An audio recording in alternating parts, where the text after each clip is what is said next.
Okay, good morning, everyone. Welcome to the regularly scheduled meeting of the Board of Public Works for today, Wednesday, January 18th, 2017, in room 1060, 10th floor of City Hall, as opposed to the board's regular session room.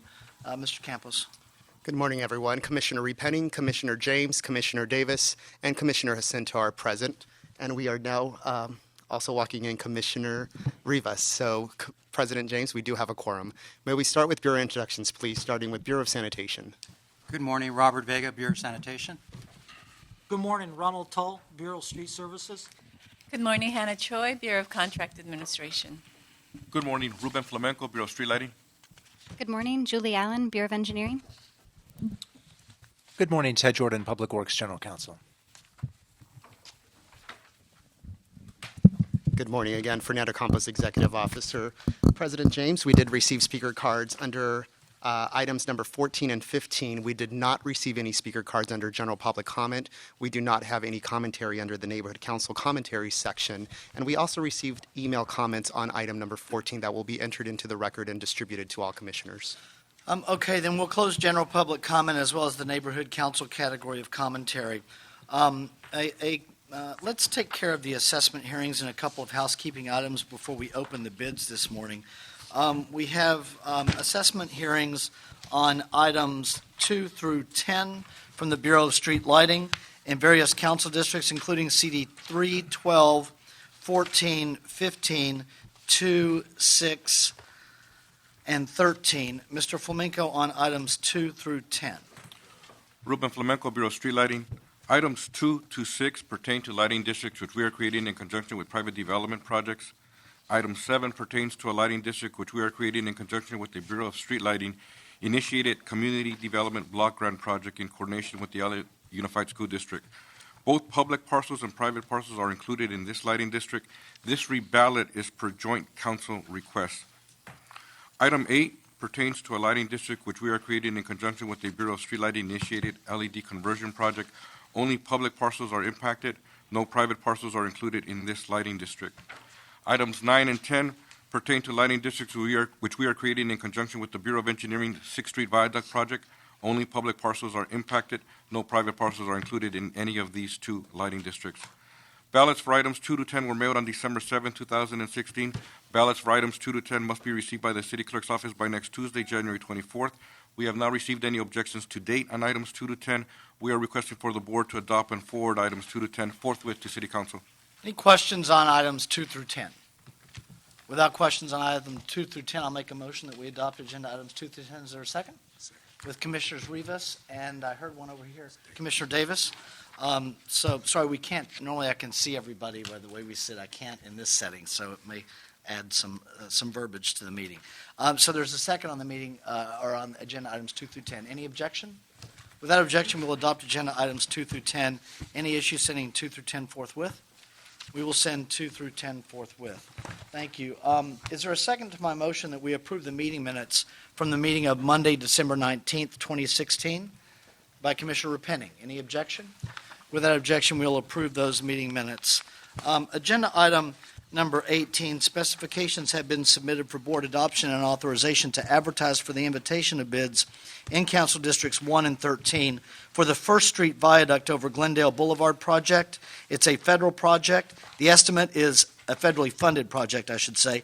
The estimate is $9,451,690.50. Is there a second to my motion that we adopt agenda item 18 forthwith? By Commissioner Jacinto. Any objection? Without objection, we will do so.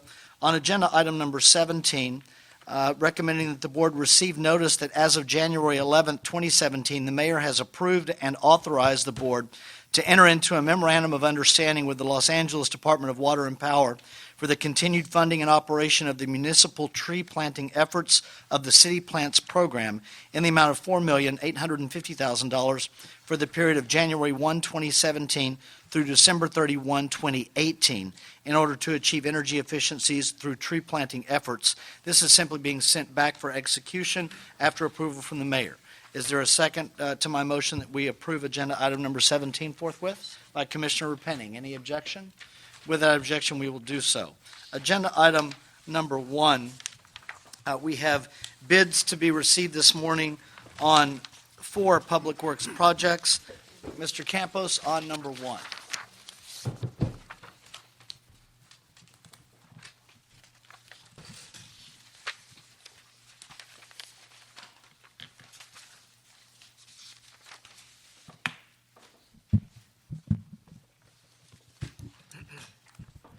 Thank you, Mr. President. Fernando Campos, Executive Officer. We will be opening up 4 bids for today's agenda. The first project is for the West Side Unit 3 series to multiple high voltage conversion in fiscal years 2016-2017. This is a street lighting project. The city has estimated this project to be at $2,812,500. This project is in Council District 4, 5, and 14. The second project that we will open up bids for is for the West Side Unit 1 series to multiple high voltage conversion project. This is in fiscal year 2016-2017, a street lighting project estimated at $2,697,500, and this is in Council District number 5. The third project we will open up bids for is for the broadhead tree trimming for street lighting illumination in the parkways of Rhodes Avenue from Ventura Boulevard to Laurel Terrace Drive and certain other streets. The city has estimated this project to be at $453,600 in Council District 2, 4, 6, 7, and 12. And the fourth and final project we will open up bids for is for the broadhead tree trimming for street lighting illumination in the parkways of Hoover Street from 35th Street to 30th Street and certain other streets. The city has estimated that project to be at $392,700 even, and that is in Council District 8, 13, and 14. We will now begin to open up the bids for the first project.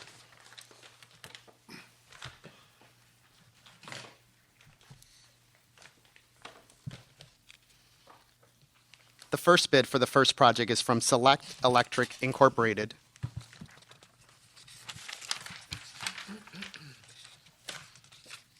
This is for the West Side Unit 3 series. This is for the West Side Unit 3 series to multiple high voltage conversion. It's a street lighting project in Council District 4, 5, and 14.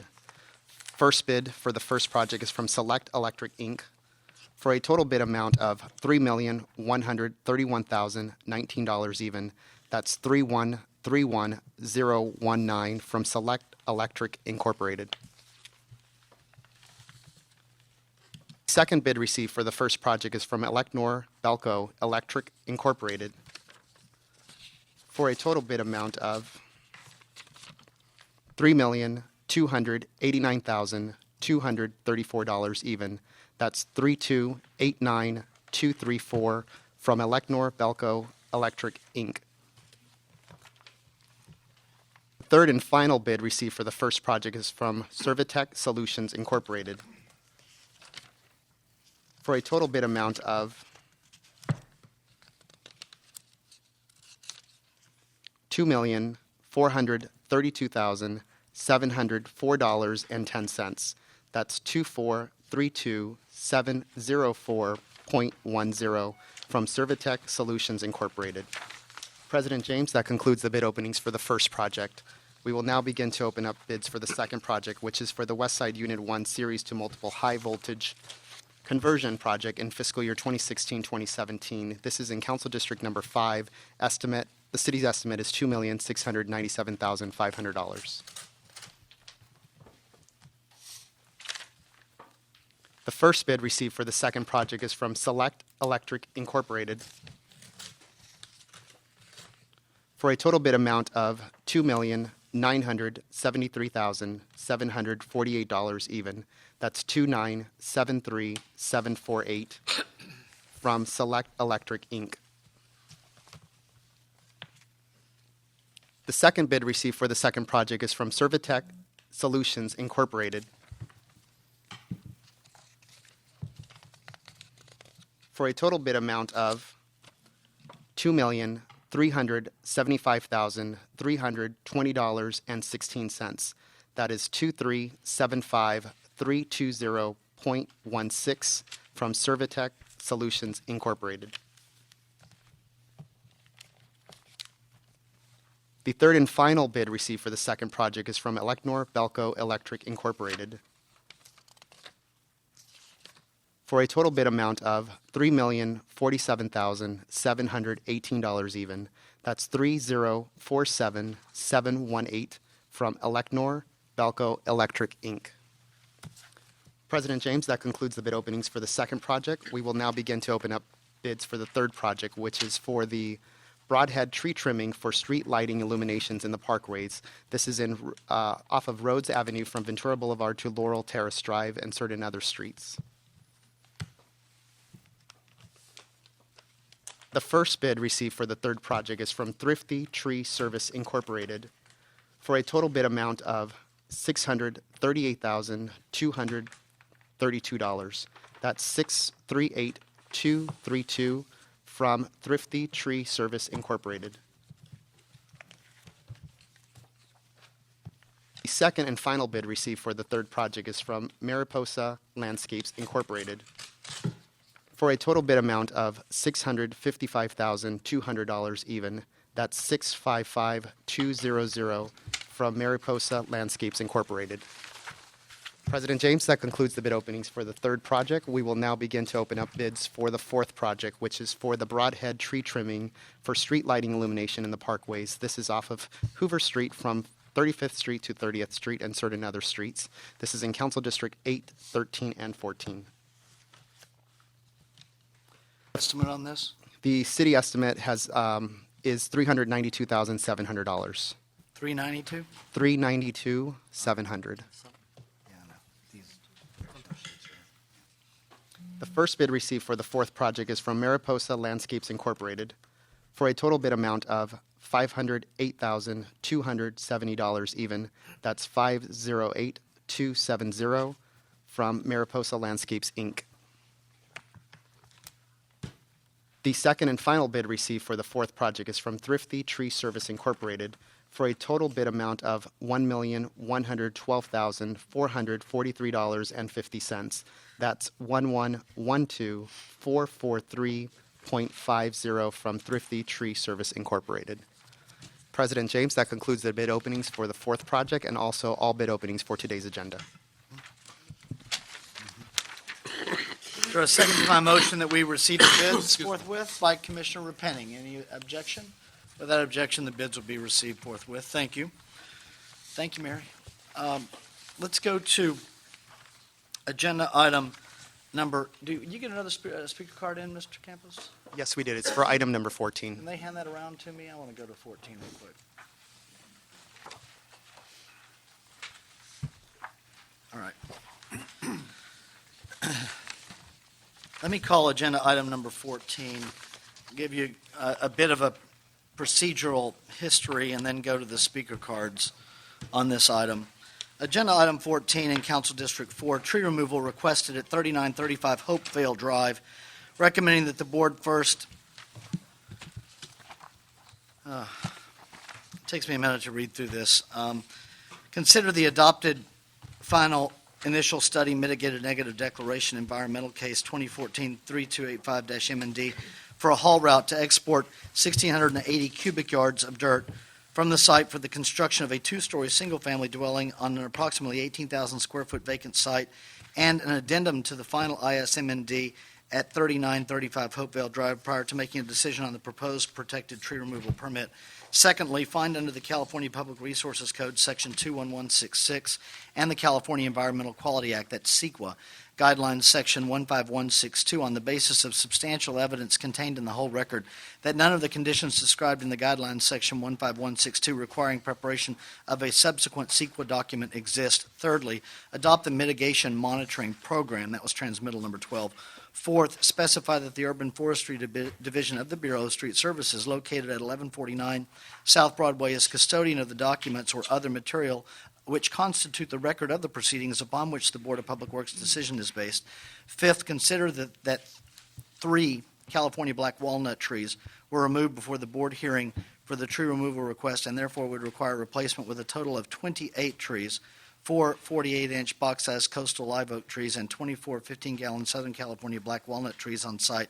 6, review and approve this request for a fee permit to remove 7 California black walnut trees for road paving, curb and gutter, caissons, and retaining wall for new construction of a single-family residence. Tree replacements are required. We have had a previous hearing on this, which was Monday, January 9th. At the hearing, one of the speakers for today, Ms. Feltus, spoke at the hearing and referenced some documents that were exchanged between Ms. Feltus and the city. At that hearing on January 9th, I continued it to today's date because of our need to have the opportunity to review the documents that was referenced by Ms. Feltus, talk to our Bureau of Street Services, and get a better handle on what we were being asked to decide. Mr. Campos, I received documents last night. Was that when you received the documents? The documents were submitted by Ms. Allison Feltus at approximately 3:35 to about 3:50 yesterday, January 17th, and that was forwarded to the commissioners and also distributed this morning for your consideration. Right.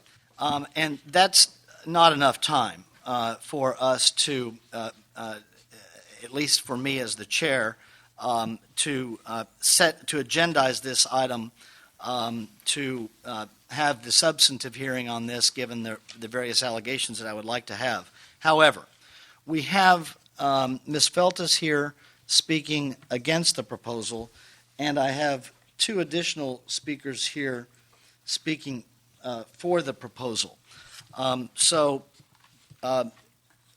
Because we're going to have to, and Mr. Lorenzen is here again. Mr. Lorenzen? Right here, sir. Oh, there you are. So would you just provide if you could, just a few minutes summary of what we are facing. And then here's my intention, colleagues. Because we have speakers that have shown up today, we're going to hear them. And then we may have additional questions to ask them within their time limit. I want to keep each speaker to the 2-minute time limit. But if we have additional questions of them, then we can ask those. We'll ask those questions, and then we will set this for a date for hearing. And I'm going to put on it a time limit for any submission of additional documents with a deadline that's far enough in front of us to be able to make a substantive determination, so that we're not getting documents the day before. So, Mr. Lorenzen, go ahead, sir. Good morning, everybody. Ron Lorenzen, Bureau of Street Services.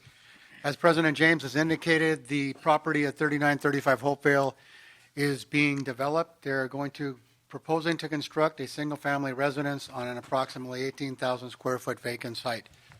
Back in April of 2014, the Bureau became aware that protected trees, in this case Southern California black walnuts, had been removed from this site.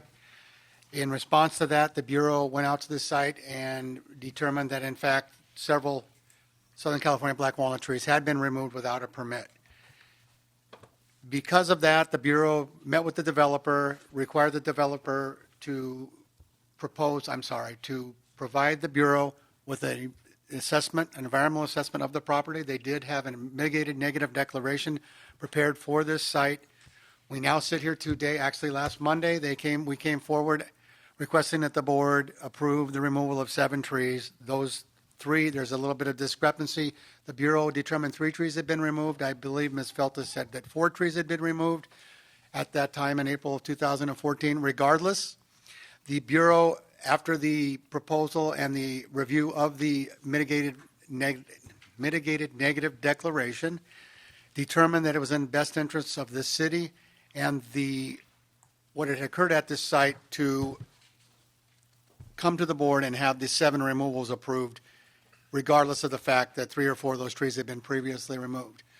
The board and the Bureau both realized that there were some other factors involved in this case. We are aware of those factors. I just want to be clear that the Bureau at no time ever indicated that an administrative hearing would be held in regards to this project. That they may have been heard someplace else, but the Bureau never intended to hold an administrative hearing for this project. And again, we're here just requesting that the board approve the 7 removals. They will be replacing those 7 trees with 28 trees, as is required by the ordinance. 4 48-inch box Coast Live oaks, and 24 15-gallon Southern California black walnut trees. Thank you, Mr. Lorenzen. Because of the additional record that we have received from Ms. Feltus that I need to review and my colleagues will have the opportunity to review, I don't want to determine this today. I want to set it for a hearing a couple of weeks out that is convenient for the real parties in interest. But because they are here and have put in speaker cards, I am going to allow them the 2 minutes to speak. And then I have a question for Ms. Feltus. We may have additional questions along the way. But because the item is going to be continued for a substantive decision later, I don't want to open up the speaker time as I would normally do in this instance. Ms. Feltus, on agenda item number 14.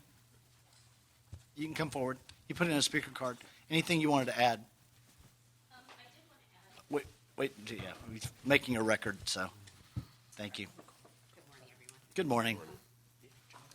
In addition to the documents that I have submitted to the committee for this time, I know there is an issue not only of the developer trespassing on property and cutting down the 4 California black walnut trees. I know there is a request to remove 7 additional trees, and there's a plan to replant, I guess, less than 30 of those. I take concern with that because we are looking at a hillside location which is already subject to erosion and mudslides. The replanting of these trees could be detrimental to the hillside. It's already rated by more than one geologist as geologically unstable. That's part of the documentation I had submitted to you, that the Santa Monica Mountain Conservancy had commissioned a geologist to put together a study and survey the entire Hopevale Canyon, where I think 80% of the lots were F-rated for failure as far as geological stability. So taking out 7 more trees and planting 30 more is just going to further compromise the poor integrity of the hillside that it is already.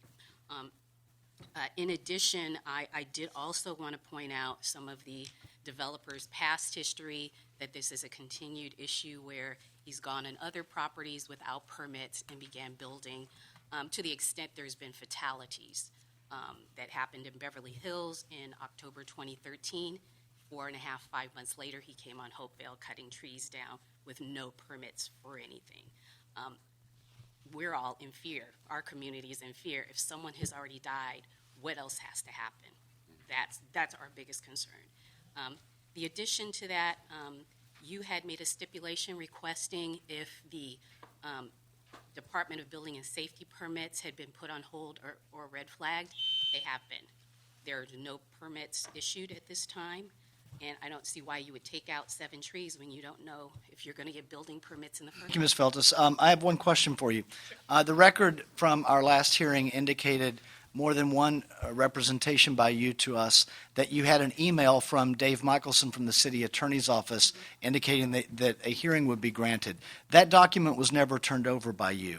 So I do have emails by David Michelson. I did make a mistake. There was another city attorney who had actually indicated that the matter would be pushed and held over for notice and hearing, and that was City Attorney Terry Kaufman Macias. We have that email. Yes. Right. And so Do you have additional emails from Dave Michelson that we have not received? Yes, I had indicated to Mr. Campos that I'd had the hard copies. I Terrific. didn't know they were going to be submitted in a record, and there's a signature block saying copyright and please don't forward it along. It may Was it from the city? Yes. Oh, well, you can send it back to the city. Yeah. So you can submit that. I understand your reluctance. You can submit that back to Mr. Campos, though. Okay. Okay? And then if you wouldn't mind, I don't expect that you would leave, but I am going to want to try and get a date that is agreeable to all the real parties in interest for us to finally hear this matter. Okay? Certainly. Thank you. Thank you. Also, we have, I'm trying to read the names. Well, let's go with the one that I can. I've got Alex Schwartz, Shvart is all I can read. But I've got the first name Alex. Go ahead, sir. Yeah, I just want to put record straight. I started this project 2013-14. I got a GPI report which not indicate street, protective street on the site. That's why I got a building, got a permit for the street improvement. I start the work, I call the pre-inspection, inspector said go ahead. Then they find out it's a protected tree. Then I stop work, okay? Then Ms. Felton put a fence on the city property and nobody do nothing. After that, I have a clearance from the Urban Forestry Division for my permits. Then they take it out, the clearance from the permits. Then I start communicating with Mr. Ted Jordan. He said, everything okay, you have all the papers, we're just waiting for the hearing.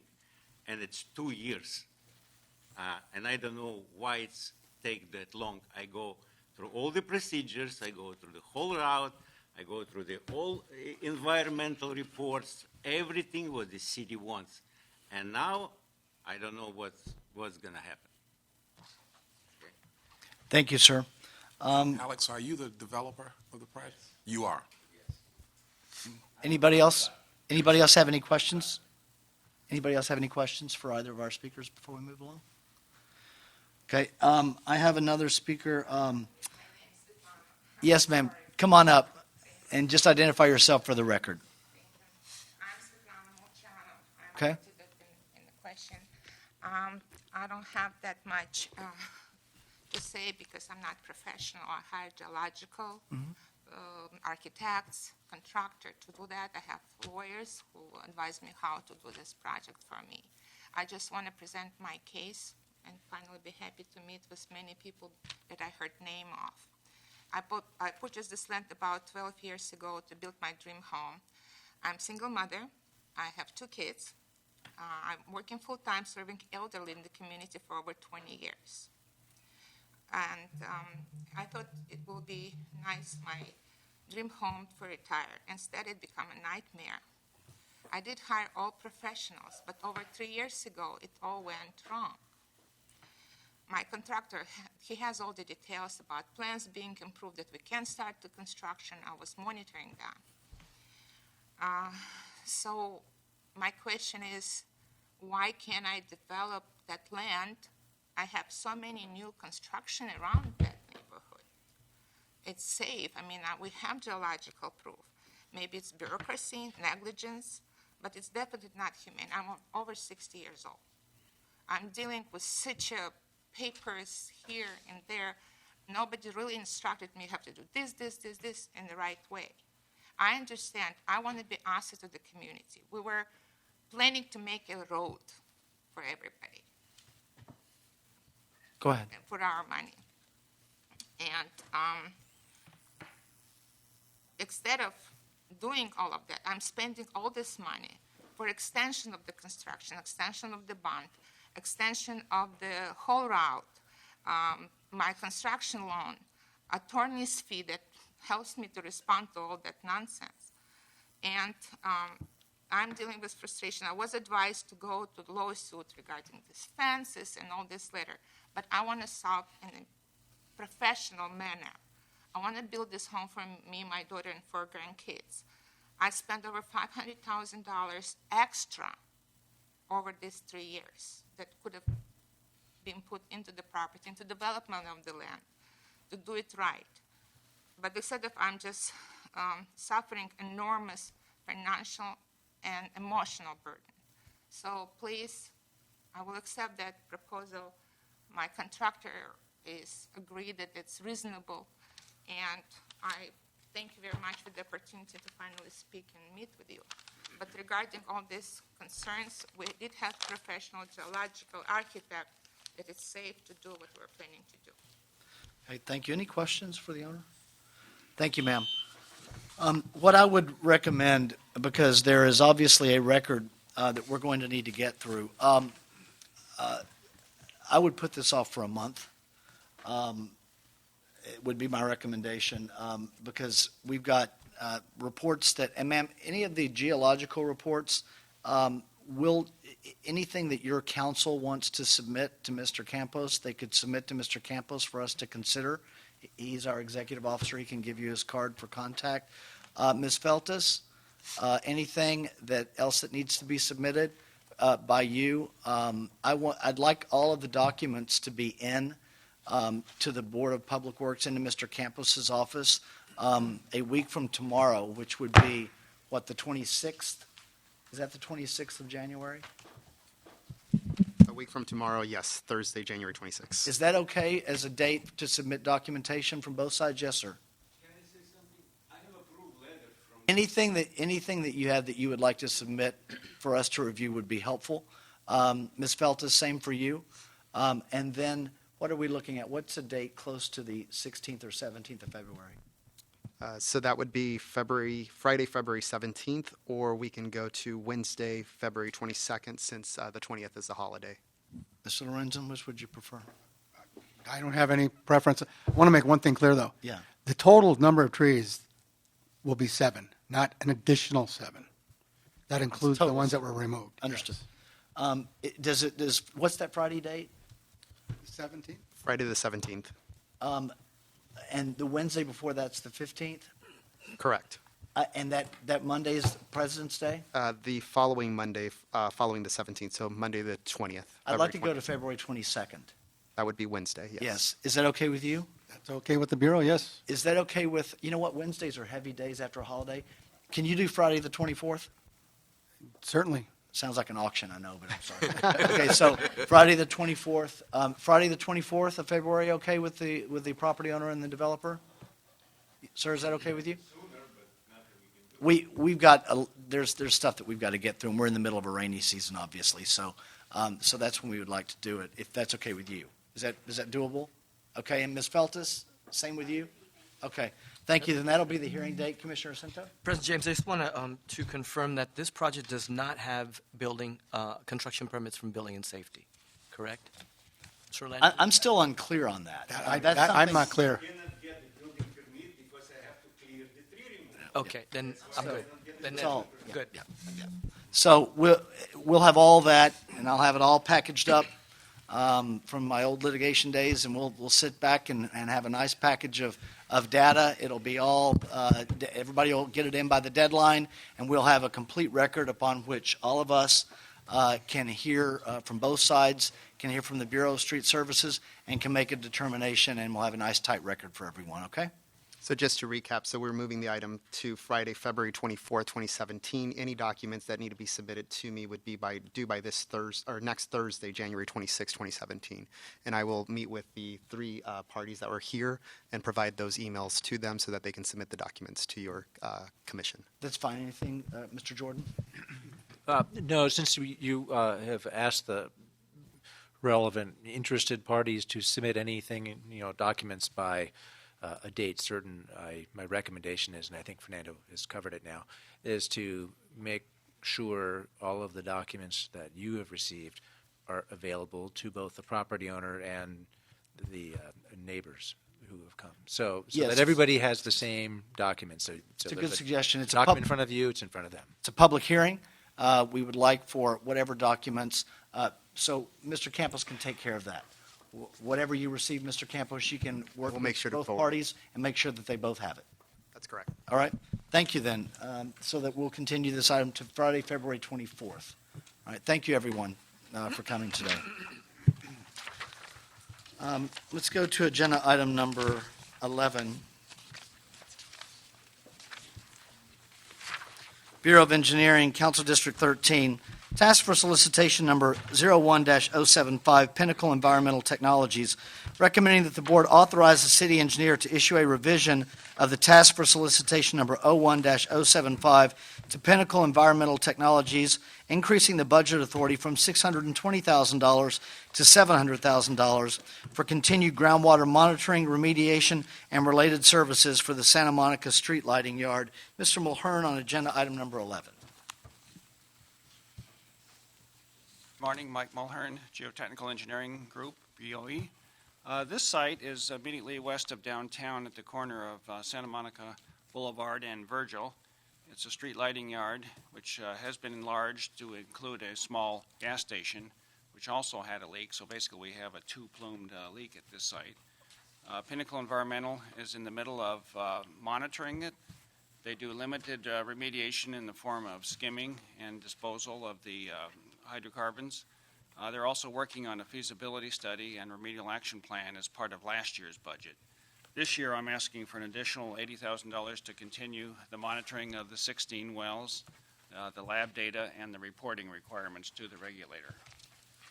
I have to ask this on a yearly basis because the CAO's office only gives us 1 year for each site. And the only other note is Pinnacle, as usual, does an excellent job in MBE, WBE participation.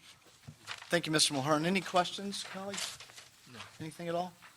All right, Commissioner Asentos made a motion that we adopt agenda item number 11.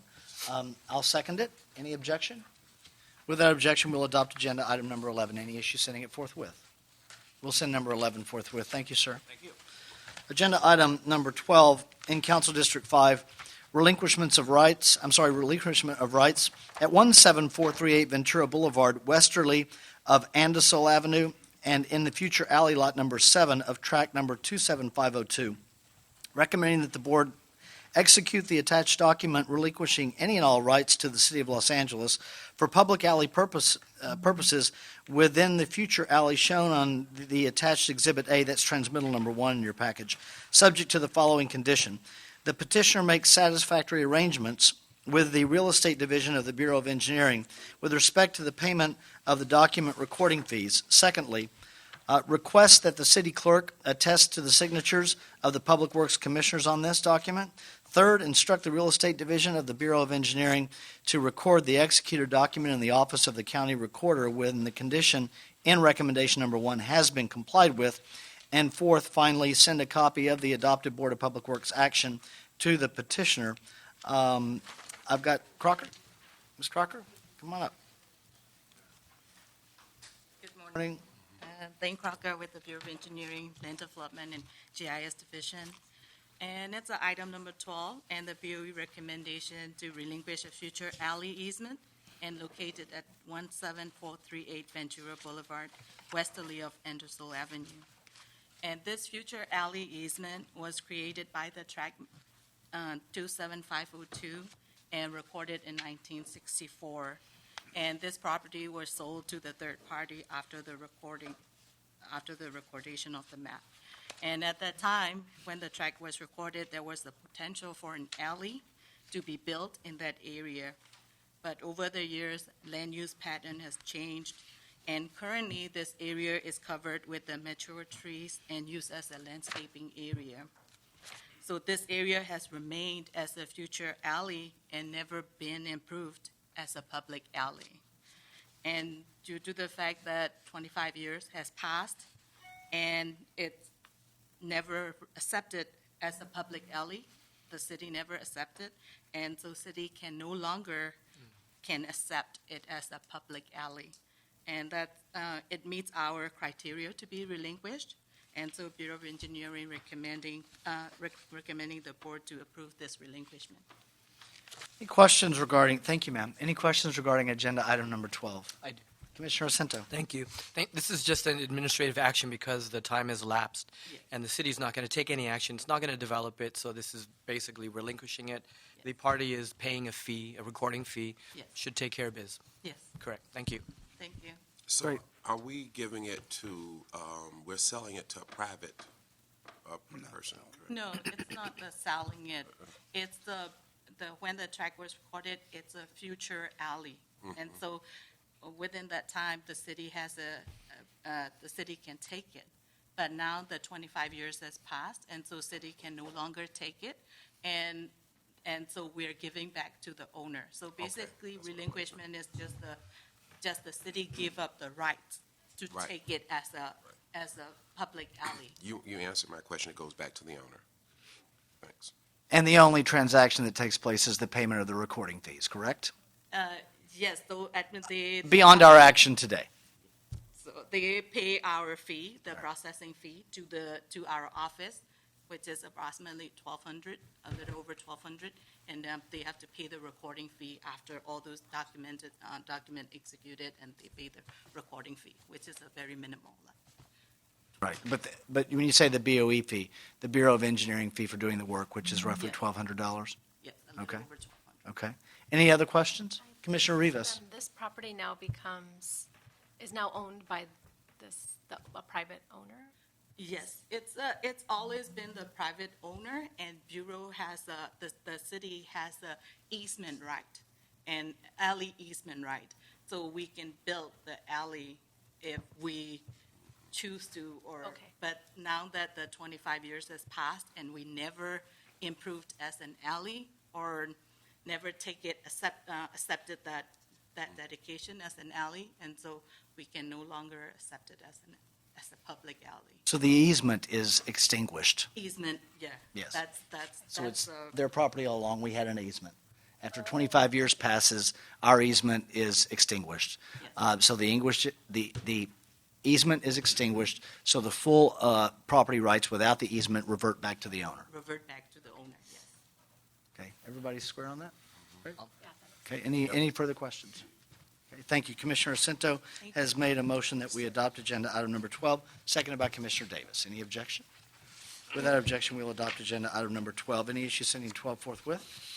We'll send 12 forthwith. Thank you, Ms. Crocker. Agenda item 13, Council Districts 4 and 5, requested tree removal, West Side Subway Purple Line Extension, Section 1, the Transit Corridor Project, recommending that the board first certify that the board has reviewed and considered the information in the environmental impact statement along with the information set forth in any subsequent addendums.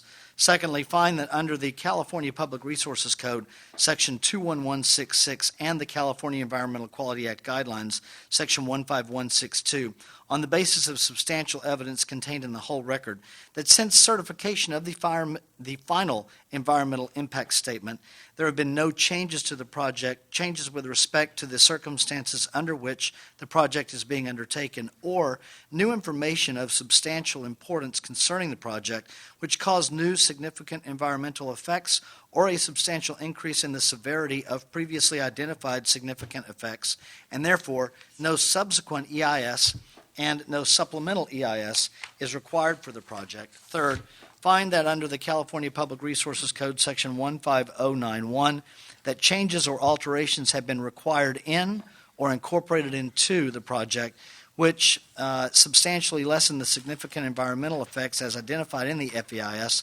Further, find that there is no feasible alternative or additional feasible mitigation measures within the board's powers that would substantially lessen or avoid any significant effect the project would have on the environment. Fourth, specify that the Urban Forestry Division of the Bureau of Street Services, located at 1149 South Broadway, is custodian of the documents or other material which constitute the record of the proceedings upon which the board's decision is based. And fifth, and finally, approve the removal of 7 various species of trees along, not 7 species, but 7 trees of various species, I should say, along Wilshire Boulevard for the Purple Line Transit Corridor Project. Tree replacements are required. Mr. Lorenzen, on our next phase on this project. Good morning again, Ron Lorenzen, Bureau of Street Services. Excuse me.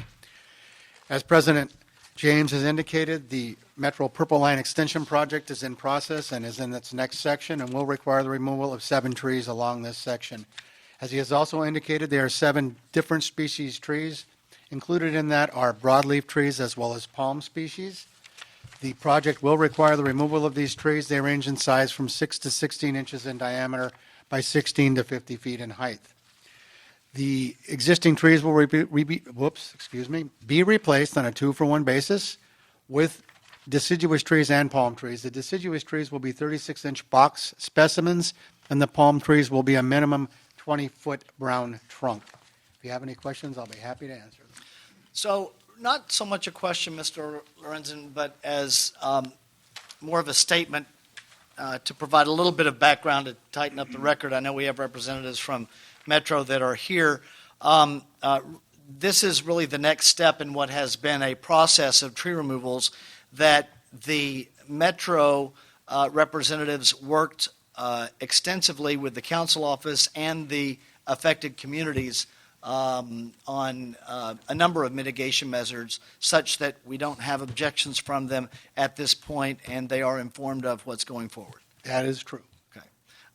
Any questions for Mr. Lorenzen or Metro on agenda item number 13?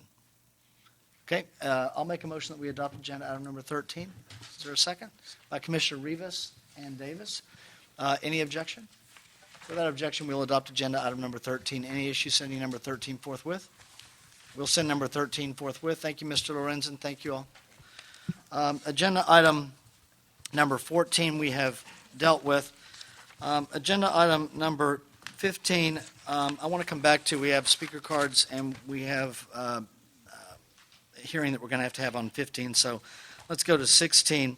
An authority for expenditure on Point Land Surveying Incorporated, Office of Accounting and Bureau of Sanitation requesting board approval and execution of an authority for expenditure to On Point Land Surveying Incorporated in the amount of $24,910 for Title 27 Environmental Protection Division 2 Solid Waste Chapter 3 and other related section requirements. Authority would allow the Bureau to submit an ISO settlement map of low hydraulic conductivity layer differential settlement by grading operations and current topography of total settlement. Tanya Goldfield will describe what I just read. Good morning. We're asking for approval by board of authority of expenditure and Point Surveying Inc. for amount of $24,910 to complete the project of producing aerial photo and isometric maps, also known as topographic map, for Lopez Canyon landfill, Toyon Canyon landfill, and Griffith Park composting facility. Per Cari Cycle Title 27, the requirements are to provide aerial photos and topographic settlement maps every 5 years after landfill final closure. We solicited quotes for very specific work from several companies, and On Point had the lowest quote and meets our requirements. The landfill, Lopez landfill, has been closed since September 2012, and landfill Toyon Canyon was closed since July 2009. It's time for us to produce 5 years maps, which we usually produce every year anyway, every 5 years anyway. But from the moment that landfill is closed, its new calendar started, and the calendar is now. We need to produce those maps, and they're done very specifically by certain companies. And that's what we are asking for.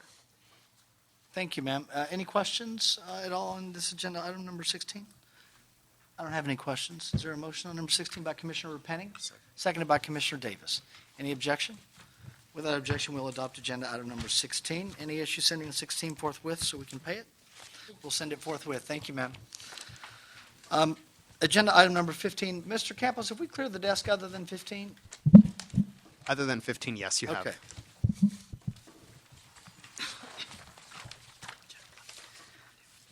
Agenda item number 15, Council District 11, Bureaus of Engineering and Contract Administration, requested contract award for the Venice Dual Force Main and Venice Pumping Plant Generator Replacement Project, recommending that the board first waive the informality of the bid proposal of Vadnais Trenchless Services Incorporated, the apparent first low bidder as discussed in the report. Second, find transmittal numbers 1 and 2 to be unmerited. Third, declare Vadnais Trenchless Services Incorporated the first low bidder to be the lowest responsible bidder, and award them a contract for the project in the amount of $88,893,730. And fourth, authorize myself or 2 members of the Board of Public Works to execute the contract after approval as to form has been obtained by the city attorney. Here's how I would like to have the hearing this morning. One, Mr. Chaudhry from... Good morning. Abed Chaudhry from Wastewater Conveyance Engineering Division, Bureau of Go ahead and Engineering. introduce yourself. Good morning. I'm Richard Pedroso, Wastewater Conveyance Engineering Division, Bureau of Engineering. So what I would like for you to do is summarize for us, go through the presentation on the project. Then we have a protest from representatives of, I believe, the second low bid. that has requested 10 minutes. And then we have speakers, which have indicated they would receive. And then we have speakers in support of the award as well, and we can work with them on the amount of time that they need to present their case. So let's start with the Bureau. In a joint report of Bureau of Engineering and Bureau of Contract Administration, we are requesting board move to award contract for Venice Dual Force Main and Venice Pumping Plant Generators to the low bidder, Radnate Trenchless Technology, in the amount of $88,893,730. This project is lump of two projects. One is with Venice Dual Force Main, which is about 2-mile long conveyance pipe. I'm the project manager. I'll give you the project background and a scope, and that Venice Pumping Plant Generators is project manager is Richard Pedroso. He'll give you the project overview of the background. Let's start with the project Venice Dual Force Main. Wastewater systems operate on a gravity flow, but the existing terrain not always allows the sewage to flow from one point to the treatment plants on a gravity, and quite often we have to collect the sewage at a low point, and using a pump stations, we have to provide a lift to allow it to flow with the gravity against to treatment plant.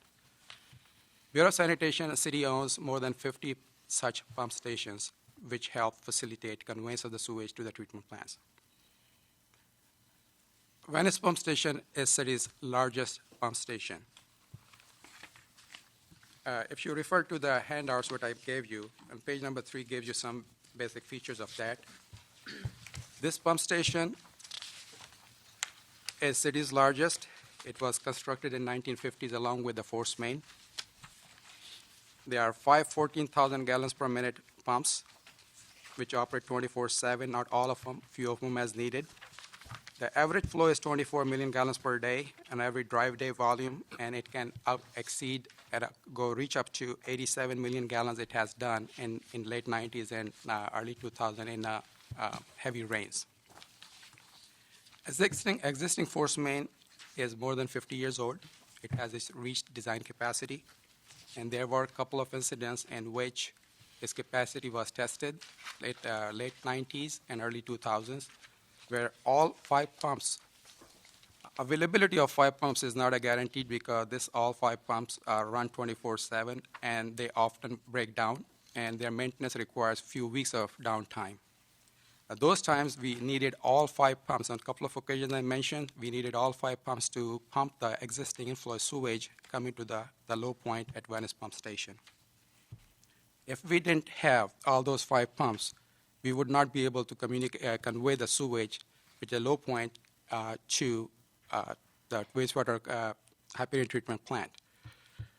The flow, in case if it would have gone to the Grand Canal and Lagoon and the local resident, because unlike water system, there is no shut-off valve. The flow comes with the gravity, and it finds its ways wherever it goes.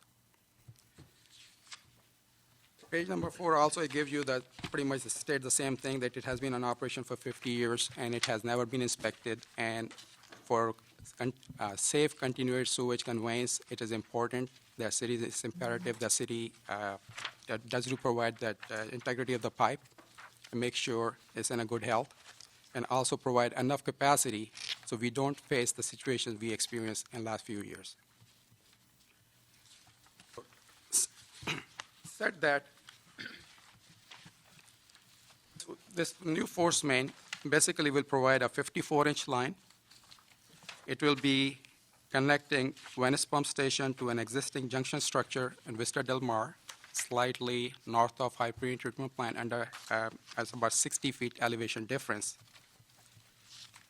From the junction structure, the sewer will again flow on a gravity to the treatment plant.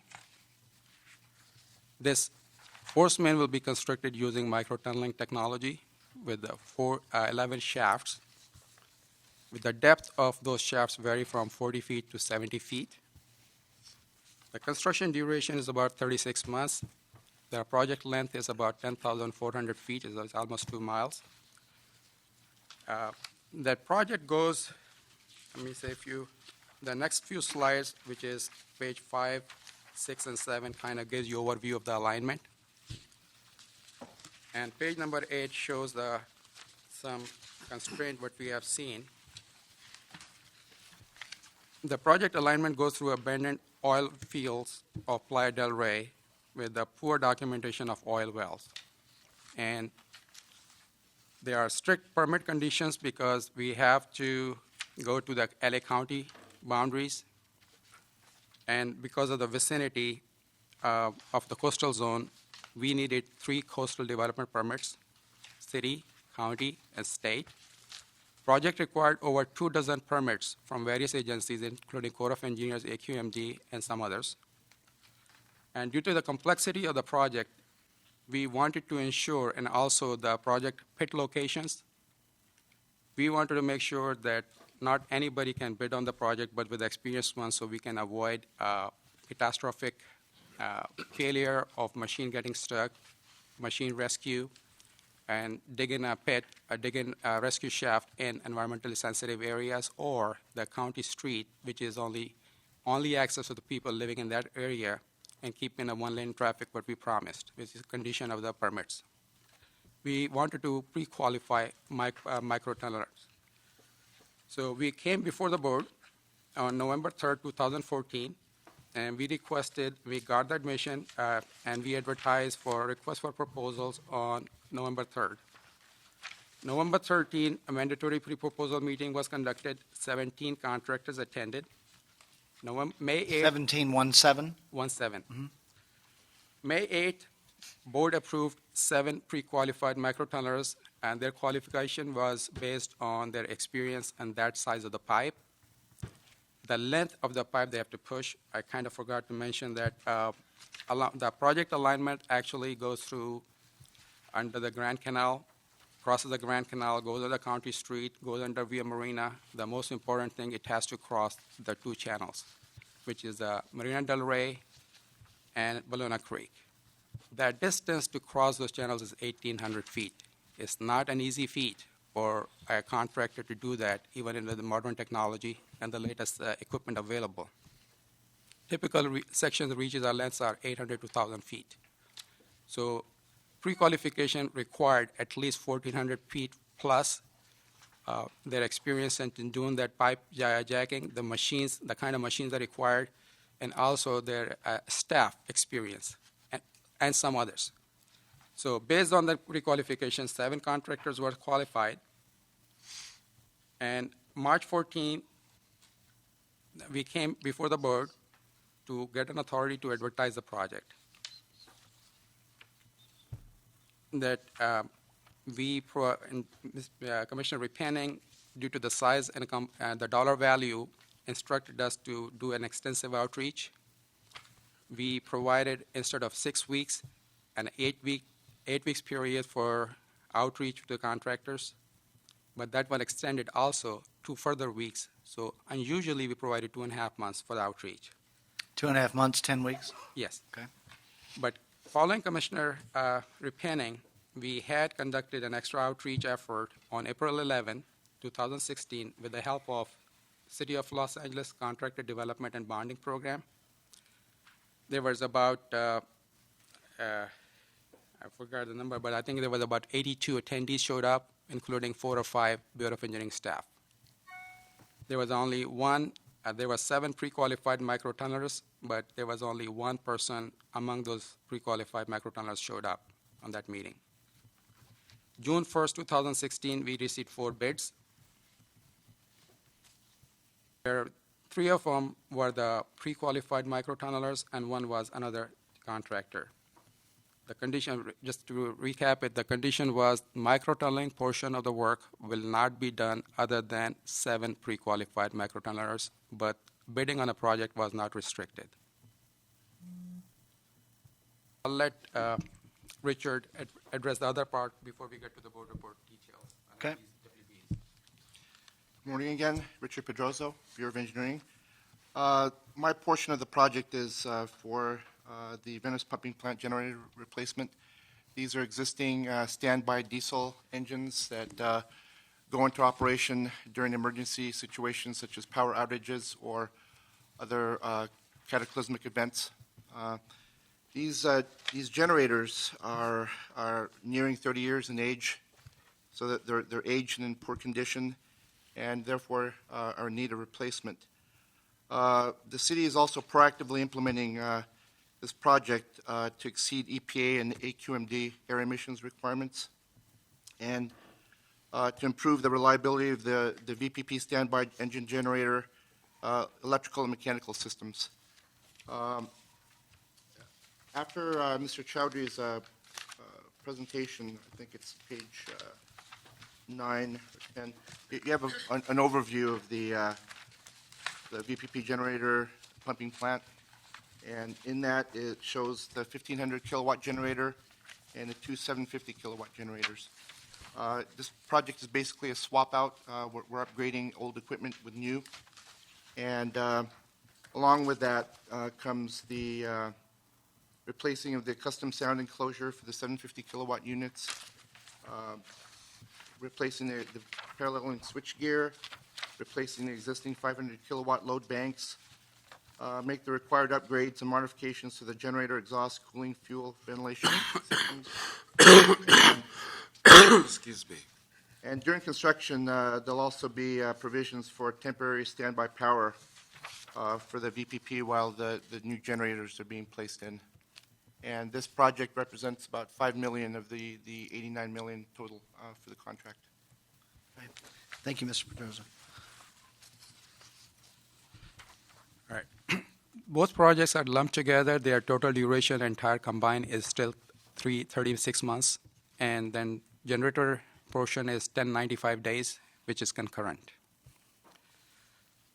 There's a reason for that because there's other project coming up, which is about pumping capacity. I'll be coming before you in the next few months. But essentially, there's a timeline and there's heavy penalties, liquidated damages attached to missing any milestone. Coming to the board, we had, if you look at the board, page number 3, it is a summation. The bid MBE's pledge To the is board 1.4. report? Yes, Go board ahead. report. The MBE's, instead of 4% goal, the contractor is pledging 1.14, and WBE's, the goal is 2.0, and he has exceeded on 4.44. And SBE's, the city's goal is 2.5%. 25%, and we have about 10.94. 8% EBE goal, he has met about 6%. 3% DVBE goal is 0.15%, and OBE is about 32.83. Overall, contractor has met that outreach requirement, and MSM is exceeded 25%, is at 46.45%. Basically, so we are requesting the board to move and award this contract to the first responsible bidder. Okay, thank you. Before we go to the protest and the response from the apparent first low bidder, any questions for either of our Bureau representatives? Yeah, I want to. Commissioner Davis. I want a clarification in terms of the jurisdictions. I have some oversight with regard to a county area that you said. Yes. And then the state. Where is the state area in this? Is it Bologna? No. No, it has to do with the channel and also the coastal zone. The state always have jurisdiction about any project. Okay, and that the coastal commission. Yes. Okay, got it. Thank you, Commissioner Davis. Anything further? Thank you, gentlemen. I know you won't go far. We may have some follow-up questions for you. The protest from the second low bidder, which is James W. Fowler, that looks like approximately a $2.6 million delta between the two. The low bid, $88,893,730. The second low bid, $91,448,100. Tom Kreider, you have requested, you represent James W. Fowler? Yes, and you've requested 10 minutes. Go ahead, sir. You have 10 minutes, and if you need a little bit of time, that's okay. Just don't repeat yourself. Then I'll think you're done. Thank you. All right. Good morning, Commissioners. My name is Tom Kreider. I'm here today on behalf of James W. Fowler, who is truly the first low responsible bidder for this project. The staff has recommended that the board adopt and approve awarding this contract to Vadnais. However, what the staff is recommending that this board do does not conform with the requirements of the solicitation documents and is in violation of California Public Procurement Code. On the face of its bid, Vadnais wrote in for the mobilization number 5,100,00. That's it. That's the number that they wrote down. What is that number is the crux of the protest. There is no way to divine exactly what was intended, and that the number as written is ambiguous and makes this bid non-responsive. What the staff has done is said what the board should do is go ahead and add a 0 onto the face of the bidder's document. This makes a big difference in the evaluation of this particular bid. In fact, it makes a difference of anywhere between $4.5 million and $5.1 million. That doesn't even take into account the fact that the new total that the staff is recommending the contract be awarded at is $300,000 above the amount actually written at the bottom of the bid form. The board or the staff's recommendation appears to suggest that this correction is simply fixing a minor irregularity on the bid form. However, that is not the case. The only irregularities that can be fixed are ones that do not affect the price of the bid. That's according to California, established California law. Staff recommended change to the bid form certainly affects the price of the proposal provided by Vadnais. Whether the item is believed to be $5,100, substituting the second comma for a decimal point, or a decimal point for the second comma, $510,000, which is the actual numbers that are written, or $5.1 million, as the staff is recommending be adopted, there's a significant fluctuation in the actual price of the proposal provided by Vadnais. This type of change is precisely what is not permitted. You cannot correct the ambiguity on the bid form. It's a violation of California Procurement Code to alter the bid in any way that affects the ultimate price awarded on the contract. Interestingly, even if an interpretation of the solicitation could be made, the only two logical outcomes would be either $5,100 or $510,000. There's simply no authority that allows you to add a 0 onto a bidder's proposal to make the numbers work the way the city wishes them to work out, or the way that the Vadnais wishes for them to work out. That's the first point. The second point is probably more important.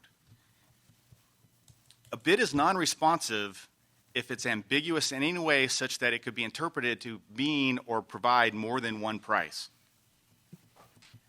The problem is that under California law, a bidder can claim a mistake on its bid, avoid the obligation under its bid bond, and walk away from the project. By providing the ambiguous number, it provides the contractor the ability to submit an ambiguous bid, wait for the evaluation, and then make a decision of whether or not it wants to walk away or accept the interpretation of the ambiguity from the municipality or from the public owner. Very easy to see in this case how that would have occurred had the city accepted or determined that the ambiguous number on the face of the bid was actually $5,100. Certainly, if the bid had been interpreted as $5,100, I would expect that Vadnais would have claimed an error and a mistake and walked away from its bid. The courts have ruled that this gives an unfair advantage to the proposing bidder to provide an ambiguous bid and determines that those types of bids are non-responsive.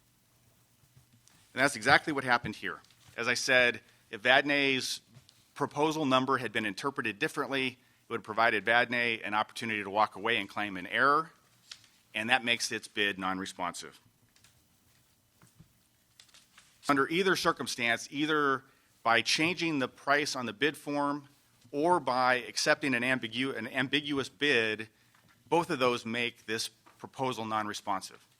As a non-responsive bid, The second low responsive bidder becomes the first low, and that would be James W. Fowler Company. And James W. Fowler Company is here today to urge the board to reject the staff's recommendation because the bid form is non-responsive, and go ahead and adopt and award this contract to James W. Fowler. And I'm happy to answer any questions if anybody has any. Thank you, sir.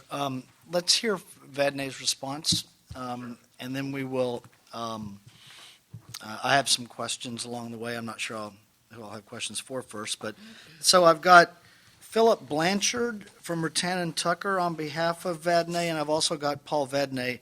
It's up to you to determine in what order you want to go. Thank you, Mr. President. I will. My name is Philip Blanchard from Rattan and Tucker on behalf of Vadnai, and I will speak. If there are some factual questions that, in an abundance of caution, we identified Mr. Vadnai. If he needs to respond to those questions, he will.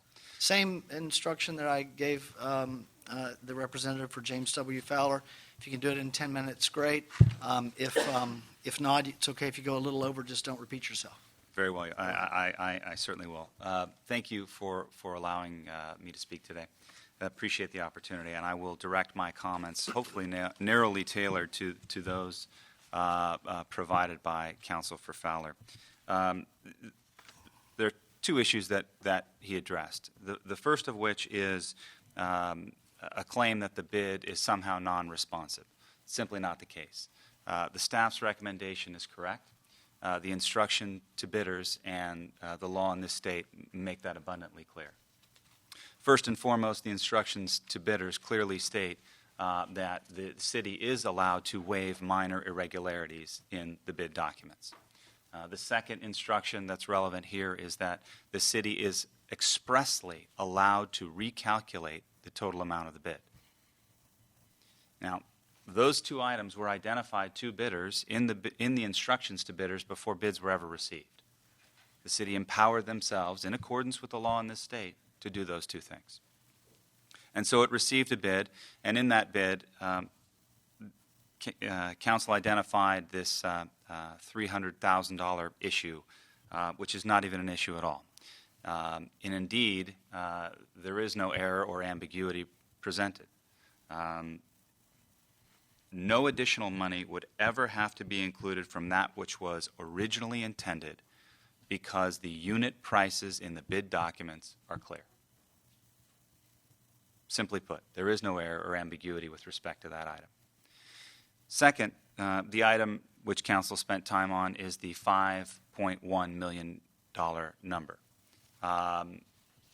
Again, instructive in this regard is the very case upon which Fowler relies, J&J, which, and I'm going to quote this language because I think it's very, very instructive.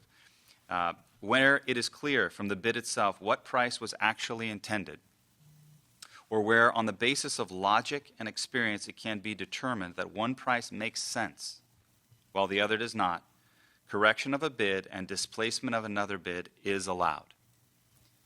Quite simply, there is no other reading of a number 5,100,00 other than the $5.1 million. Mr.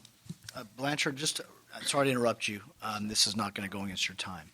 For the record, the case, would you just cite that case for me with the page number and reference? It is J&J Maintenance, Inc., B-251355, 93-1 CPD, paragraph 187, from March 1st, 1993. Go ahead. As a consequence of that, the city is not asked to suspend logic or reason or basic arithmetic. And in fact, it retains such rights in its instruction to bidders. It's encouraged to do so. And on the face of the bid itself, which is what the city is concerned with, can you determine the intent of the bidder? Indeed, the $5.1 million number is the up-to number for all bidders. And if you looked at all the bids for that line item, they're all $5.1 million. That was clearly what was intended. There is no unfair advantage gained. There is no change in the price of the bid.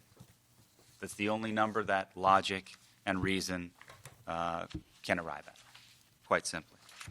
And finally, when we get to the question, and I hope I'm narrowly tailoring this to council's comments, when we get to the question of being responsive, and that goes to the question of could they withdraw their bid and get out of this and claim some sort of mistake? The answer to that question is no. Why? Because the instructions to bidders clearly state that the city is entitled to waive minor irregularities, such as this. And this qualifies as a minor irregularity because it does not affect the amount of the bid or influence potential bidders to refrain from bidding. No evidence of that is present here. This is a minor irregularity. Because the city is so empowered, Vadnais didn't have the right to withdraw its bid. And indeed, the Menifee versus County of Fresno, 163 Calap 3rd, 1175, pin site 1180 to 81, citing the Public Contract Code 5103, confirms that. Whatever this minor irregularity was, didn't make the bid materially different, and nor did it compromise the city's express authority to waive minor irregularities. As a consequence, Vadnais could not take back its bid and therefore gained no unfair advantage. Because the instructions to bidders allow the waiver of minor irregularities, and because the instructions to bidders allow the city to recalculate the total amount of the bid, using nothing more than the face of the bid itself. Remember, all the information is in the bid, in the unit prices. The number is no different than was ever actually intended. Vadnais remains, per the recommendation of the City Council, the lowest responsible bidder.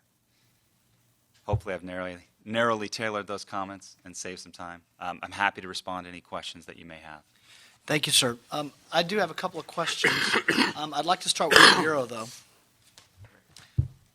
Mr. Chaudhry, you or anyone that, and Mr. Pedroso, anyone that would like to respond for the Bureau. The point that Mr. Blanchard made, the issue was first raised by Mr. Kreider regarding the $5,100,000 on it's missing a zero according to the city. So it was That is correct. It was written as 5, 10000. Okay, so which is a strange looking number to the Bureau? Correct. Okay. Mr. Blanchard indicated that all of the bidders, so we've got the estimate plus 4 bids, Right. and he referenced the term up to, the up to number. Correct. So did the city place the $5,100,000 number in the laps of the bidders, and if so, how, and what does the up to number mean? It's very clear. We have the allowance item was fixed with the exception of number 1. There was a cap that contractor cannot put more than 5.1 million in mobilization costs, but they could have chosen a lower number. So it was a cap. It was up to them. It was a cap. And Mr. Blanchard indicated that, who represents Vadnais, that not just that all of the other bidders, the second low bid, the third low bid, and the fourth low bid, all put the maximum amount in, correct? Well, it's typical, it's my observation, that contractor would like to get reimbursed as much as they can, so they call it their term called front loading, but that is not the case here. But that's pretty much common that they would like to collect as much money up front as best they can as soon as they move. So usually they claim the highest amount. So was it based upon that the $5,100,000 from the fact that the city put that number in the laps of the bidders, and the other all bidders put in the 5,100? Is that what led the city to the conclusion that a zero was missing, or were there other factors as well? I do not work in project award and control unit, but I can give a logical or rational answer to it. And I will be speculating that the fact is there was a total summation of the bid as Vadnais submitted. That I believe that amount was $88,593,730, which was $300,000 lower than what we see in the board report. Just that fact kind of suggests it could have been an ignorant error to do that. But what is truth, I cannot make a comment on it. Okay. Mr. Jordan, Regarding the up to number, was the up to number adequately described? I believe it was adequately described, and staff did indicate that all of the other bidders had included that. Regarding the, if I'm looking at this and I see the city with a general mobilization up to number, or a cap as described, of $5,100,000, and the 5,10000 that has been testified, that was what was put in place in the Vadnais number? Yes. Okay. Coupled with looking at the other three bids, is it reasonable in your opinion, Mr. Jordan, that this is an irregularity such that the board is able to waive or is not? Yeah, based on the facts, and also I have also reviewed the J&J maintenance case, which into the characterization by the council, that case does go on to indicate that, let me find the language here, that factors that can go into a determination that only one price makes sense include a comparison with the other bid prices and the government estimate. So in our case, we have the staff's cap of $5.1 million, and we have the other bidders who all availed themselves of using that cap. And So we are allowed to use that evidence in our determination? those were factors that the J&J maintenance case recognized as something that would go into looking at whether or not one price makes sense and the other price does not. In that case, just as was relayed in the papers submitted by council, I believe the unit price that they wrote down was 54,000, and the price that appeared to be the only reasonable price was 5,400, so 5,400 instead of 54,000. An order of magnitude. That was in the case that was cited. J&J. So it was an issue of a zero again? It was, and it was an issue of one price making sense and another price not making sense. And when there's an order of magnitude difference between one price and another price, the decision maker in that case had no trouble confirming the staff's application of logic and looking at the other prices to find that one price made sense and the other price did not make sense. I don't have any further questions. Anybody have any questions of anybody? All right. Commissioner Davis? One additional issue in terms of our ability to interpret the provisions that are provided to us as a city in making the determination that the indicated prime contractor is the one that we want to select. We never discussed the issue of the substantive variables that added up to the 5.1. That there would have been some other expenditures that should have substantiated that fee as well in our figuring that, in fact, that's what they intended. Is that pretty true or not? So, is that? I am not sure, please. And when we look at his bid, they had to have, did they break down other items in the bid other than just the one number that they had given us? Answer to the question, we have provided all bidder for schedule of values, which is pretty much from each line item.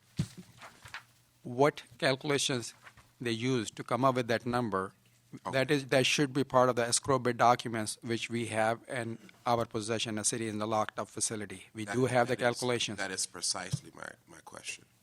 So, okay, gotcha. Okay, so in addition to that, what I'm underscoring is we look at the contract in and of itself, that all of the other items that have been listed by this prime contractor substantiate that that's what the intentions are, that this is what he intended to do. Now, I agree with the complainant that it's very difficult when we're filling out these requests and we don't do an excellent job on the details. However, at the same time, when we're trying to figure out what, in fact, he did mean, the rules are very clear, that the city has every option to determine what in fact he meant, and the evidence is equally clear, even though an error was made. So we can't throw the baby out with the bathwater. Every dress doesn't fit all women. Every suit don't fit all men. And again, certainly I agree with you. You need to be more professional, and down to the zero is required. But then we live in a world with people, and people don't do what we require people to do. So then we have to deal with the reality of all of that. And I think that's where we find ourselves today. And I think the evidence is very clear what was intended. Thank you, Commissioner Davis. I would just add, Mr. Jordan, the document that you gave me indicates 2 commas, and maybe I misunderstood. So the bid document it's a 5 comma, this is Vadnais' bid. It's 5 comma 100 comma 00. So there are 2 commas rather than just the 1 comma that, that for some reason I was confused on the 1 comma. Just colleagues, for me, the 2 commas makes it even more clear. When you look at the 2 pages down under mobilization, this is in the notes section. It says, mobilization. If the successful bidder shows an amount in excess of $5,100,000 for mobilization and $236,000 bid item 40, the bidder will be paid $5,100,000 for mobilization. And when you look at that in conjunction with the explanation here today, I don't see how this is anything other than a minor irregularity given the context of the case. Mr. Pedrosa, you wanted to add something? No, I didn't. Okay. Anybody else have any questions? Commissioner Rivas. It's also, I agree with President James that it is clear that, to me, that indicate, the 2 commas make it 5.1 million. But there's still an error in the total bid. Is that correct? Because there was 88,593 versus 88,893? Yes, you're right, Commissioner. PAC, as practiced routinely, they take out the amount on the line item and also the unit price. They check their numbers, and their summation was incorrect by $300,000 off. It's the numbers $300,000 off, yes. But it still makes them the lowest bidder. Yes, correct? the change of the order of bid didn't change. Okay. Yeah, so it was just $300,000. Yeah. For the record, what is the delta with the other contestant in terms of their bid? What's the delta between the 2? There were 4 bids received. The first low bidder was $88,893,730. It was 17.89% higher than city engineer estimate. The second low bidder was James Fowler at $91,448,100. It's 21.28% higher. So delta was give and take roughly, I'll say 3.5%, less than 4%. About $2.6 million, roughly? Yes. Okay. Any further questions? That's it. Any further questions? No. I'll make a motion that we adopt the Bureau's recommendation. Seconded by Commissioners Davis and Jacinto. Any objection? Without objection, that will be the order. Any issue sending it forthwith? We'll send it forthwith. Thank you all for your participation. Thank you, sir. Mr. Campos, have we cleared the desk? Yes, you have. Okay, then we are adjourned. Thank you, everyone.